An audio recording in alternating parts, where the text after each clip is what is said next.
professor of English at the State University of New York at Fredonia, where she has directed undergraduate interdisciplinary programs in women's studies and journalism.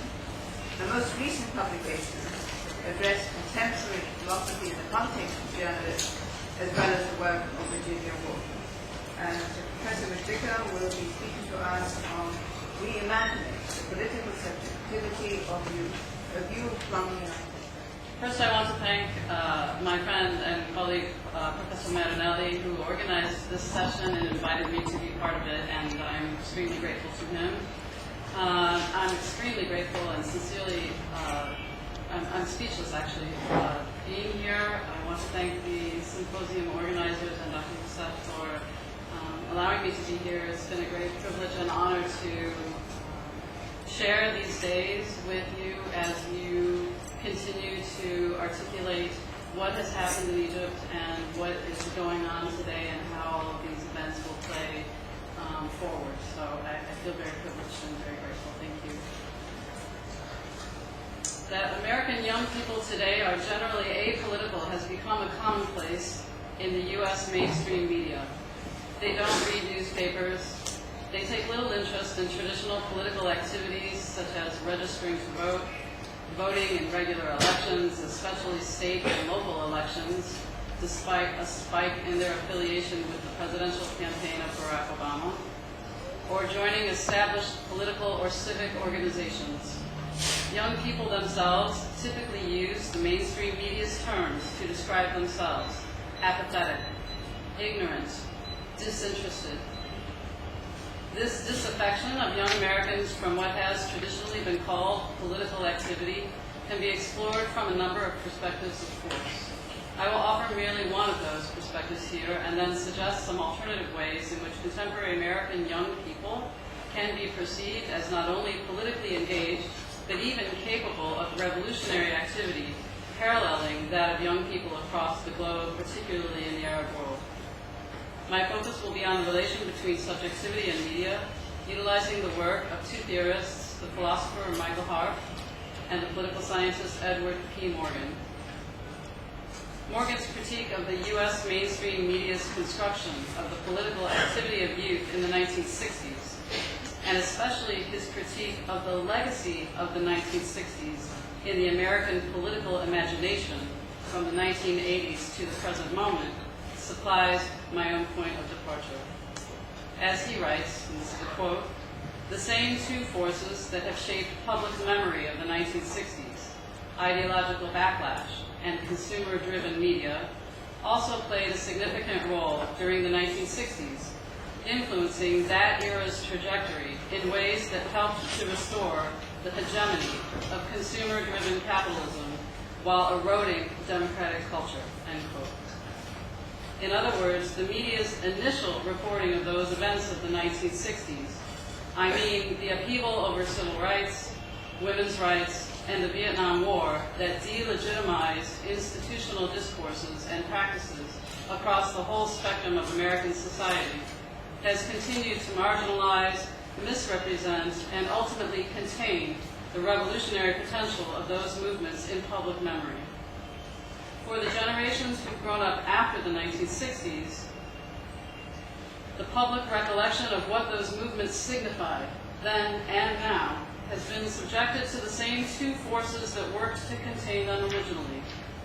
Thus, the current generation of young people has grown up with a media narrative that remembers the 1960s, on the one hand, as a spectacle of extremist ideology, militant black nationalism, violent radical feminism, unpatriotic vitriol targeting American troops, or, on the other hand, as a countercultural music, art, and lifestyle moment that can be purchased now on iTunes or relived in music videos, television ads, and film.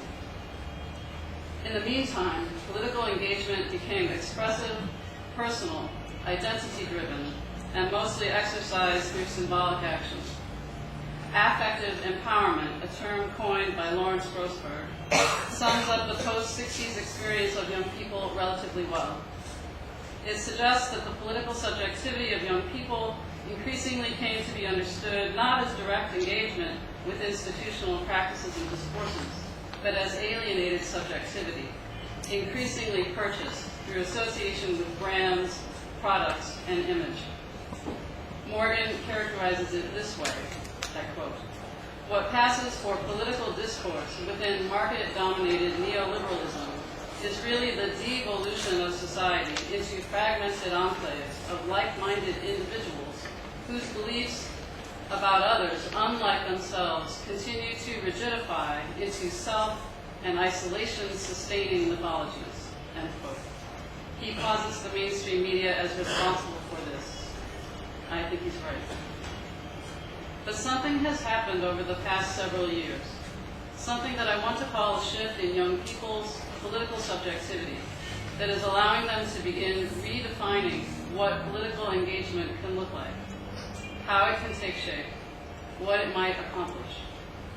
They are and have been increasingly inspired by the growing urgency of climate change and have embraced activism in the environmental movement. They continue to be inspired by the women's movement and perhaps even more by the gay and LGBTQ movements, and are now perceived as the most tolerant generation regarding issues of sexuality than any previously in U.S. history.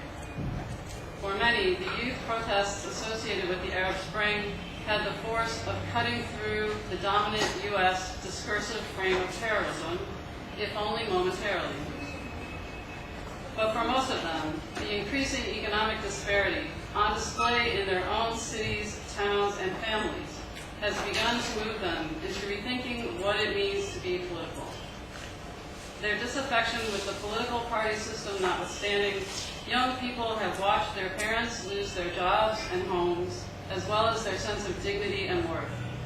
I think this is why the 2011 eruption of the Occupy Wall Street movement spoke across the nation to all kinds of young people, from Oakland, California, to Chicago to New York, and hundreds of small towns across America reinforced internationally. They subsequently witnessed the institutional response, official decrees that closed the parks where occupiers were encamped, police brutality waged against college students and occupiers across American cities, media sensationalism and misrepresentation, and general disparagement of the entire movement, while Wall Street continued to enjoy its cozy relationship with the political establishment and the nation plunged deeper into a crippling recession. The lack of a target of direct action, such as discriminatory Jim Crow laws or a Pentagon waging war in the villages and jungles of Southeast Asia, left them with little to engage beyond contemplating the very concept of democracy and what it might mean to undertake genuine civic engagement. Unfortunately, there are few models open to young people for reimagining democracy, particularly given the foreclosure of any genuine ability to connect meaningfully with the protests during the 1960s that initiated questions about the very meaning of post-World War II political subjectivity. I think young people today are instead asking other kinds of questions, and I am cautiously optimistic that they are daring to think differently, to imagine their own subjectivity in relation to the state and to the global others in alternate forms, despite my skepticism of certain social media such as Facebook. What are these questions, one may well ask? They are not, are you a Democrat or a Republican? Young people generally see politics itself as theater, empty rhetoric aimed primarily at a media circus that masks moneyed interests, particularly corporate ones. They recognize traditional media establishments as part of the same elite system. Young people see news devoid of context, with information circulating in a kind of ahistorical vacuum. Thus, they tend to choose alternative sites that aren't even based in journalism as such, including Jon Stewart's The Daily Show and Stephen Colbert's The Colbert Report. These comedians frequently offer current events in ironic juxtaposition or through parody such that truthiness is exposed. Increasingly, I worry that universities are also coming to occupy a place of irrelevance as the cost of a university degree becomes more expensive, but purchases less and less in terms of job security. The critique of social institutions that came to prominence in the 1960s is indeed coming full circle now, nearly 50 years later. We may be witnessing the fulfillment of that protest, its legacy neither utopia nor dystopian, but the exposure of neoliberal democracy as a failed project. In an interview with filmmaker Astra Taylor for her recent documentary project Examined Life, philosopher Michael Hart stresses that revolutionary activity must be redefined and reimagined today in so-called established democracies, beginning with the conceptualizing of human nature itself. He states, quote, "This is, I think, the key to rethinking revolution. Recognizing the revolution is not just about a transformation for democracy. Revolution really requires a transformation of human nature so that people are capable of democracy," very similar to the quote Professor Marinelli read earlier. It's a process that not only destroys habits of servitude and develops capacities for self-rule, but also inspires people's political imagination and expands their desires, which can press far beyond the present political situation. End quote. Certainly, the Occupy movement captured the imagination of thousands of young people in the U.S. in what I believe signals a different mode of political subjectivity. Although the occupiers were all removed from parks and other public spaces, often after violent intervention by the police, the spirit and work of Occupy is hardly dead, as the mainstream news media reporting on the one-year anniversary of the movement would have us believe. The collectivity of Occupy, the lack of a single leader, the absence of a uniform list of goals, is precisely what made this movement different from its predecessors. It was and continues to be a collective, but always local, recognition that capitalism and democracy do not finally belong together, that the subjects formed by capital are not in a position to rule themselves, but will always be subject to the desire of those with the power to control representations, political, economic, symbolic. Bill Ashcroft is absolutely right in his focus on the necessity to control what the average American sees on the mainstream news about the revolution here and elsewhere in this region. The lack of significant historical context for news from the Middle East largely explains why young people, together with average Americans, have not been as engaged by these revolts taking place across the Arab world as one might assume. The Pew Research Center for the People and the Press, an institutional think tank in the United States that is nonpartisan, released a report on October 12th suggesting that Americans generally have increasing doubts about the potential for change in the Middle East. According to that report, and I quote, nearly 6 in 10 Americans, or 57%, do not believe the changes in the Middle East will lead to lasting improvements for people living in the affected countries, up sharply from 43% in April 2011. Here's the more disturbing part of that report, in my view. And again, I quote from the Pew Research report, a majority of Americans, or 54%, continue to say it is more important to have stable governments in the Middle East, even if there is less democracy in the region. Just 30% say just 30% say that democratic governments are more important, even if there is less stability. How should we read such numbers asserting that Americans value stability over democracy? I would suggest that the mainstream media misrepresentation and alarmist distortion of the Arab revolts is at least partly responsible, just as it has been responsible for misrepresenting the 1960s, both during that decade's tumult and in the public memory of its significance and legacy for the past 50 years. U.S. mainstream news media is already working to construct a new narrative about the state of revolution in the Arab world, based on superficial binaries that reconstitute fear of the violent, angry, Muslim, and now young male revolutionary other. It remains to be seen whether the second Obama administration will play a more supportive role for positive change in the region than the first one did.